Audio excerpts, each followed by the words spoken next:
Hello everyone, welcome to the How To channel. On today's tutorial, I'm going to be showing us how to add a poll on Instagram story. Now guys, have you ever wondered how people add polls to their Instagram story?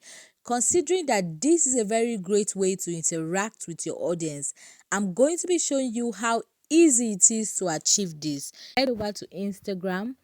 And then guys, you're going to be tapping on the plus button that says your story at the top left hand corner of your screen. Now guys, you're going to be selecting a picture or a video you want to serve as the background of your poll. Now I'm just going to choose a video.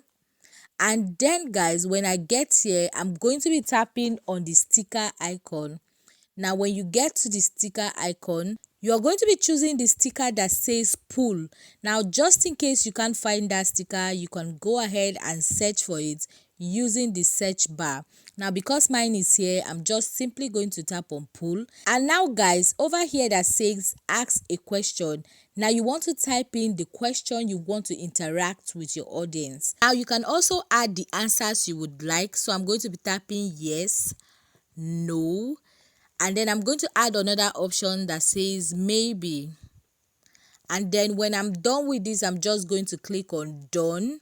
And then guys, I'm going to reduce the size of this to suit my video. Now you can make this as large or as small as you want, and then guys, you can go ahead to post. Now this is how guys you can create a poll on Instagram. Very easy. Now thanks for watching, and please remember to subscribe to the How To channel for more tutorials like this. Now see you next time in my next video. Bye.